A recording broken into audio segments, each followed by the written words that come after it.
Shalom, selamat pagi Bapak Ibu, Saudara-saudari yang terkasih dalam nama Tuhan kita Yesus Kristus. Pada kesempatan pagi hari ini kita akan kembali merenungkan sedikit kebenaran firman Tuhan yang kita ambil dari Amsal 12 ayatnya yang ke-27. Saya akan membacakannya bagi kita semua. Amsal pasal yang ke-12 ayatnya yang ke-27, demikianlah firman Tuhan. Orang malas tidak akan menangkap buruannya, tetapi orang rajin akan memperoleh harta yang berharga. Sekali lagi saya bacakan.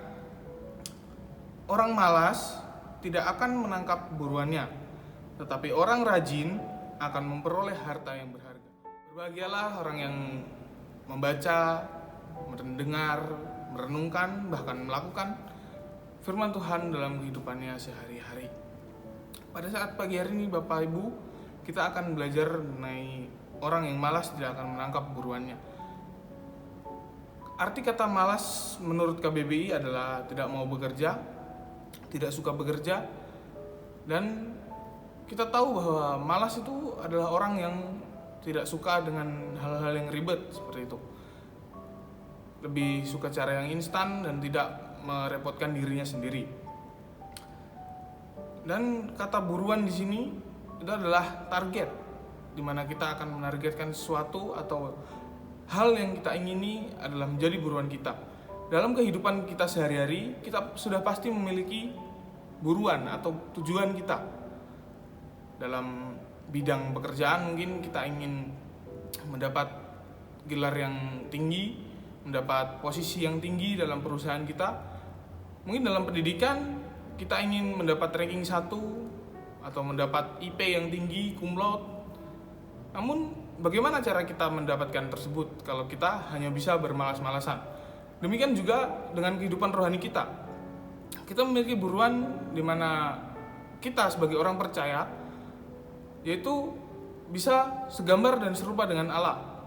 Namun bagaimana caranya jika kita hanya bermalas-malasan? Kita tidak mau berdoa, tidak mau membaca Alkitab, tidak mau beribadah, tidak mau melakukan firman Tuhan.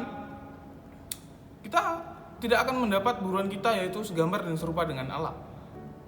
Dan dalam kalimat yang selanjutnya, tetapi orang rajin akan memperoleh harta yang berharga. Rajin di sini dikatakan berkebalikan dengan malas.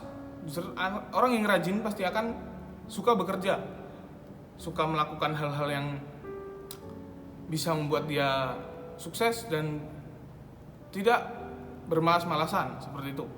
Dan harta yang berharga ini adalah harta di mana kita akan mendapat sesuatu yang berharga dari upah kerajinan kita.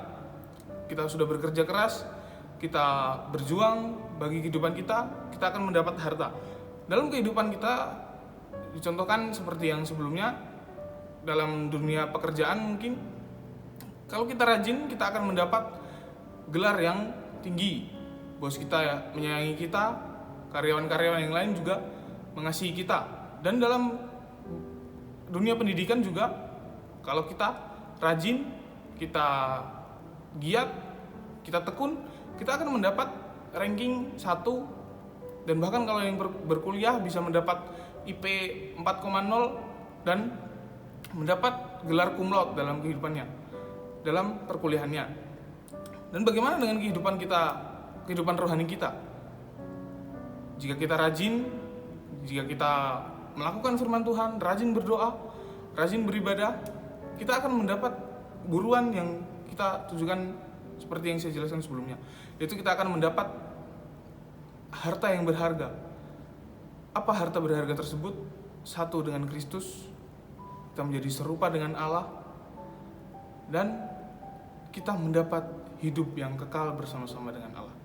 Jadi Bapak Ibu, firman Tuhan pada pagi hari mengingatkan kita supaya kita tidak bermalas-malasan dalam melakukan segala sesuatu, baik itu pekerjaan kita, pendidikan kita, kerohanian kita, semuanya diingatkan pada ayat ini.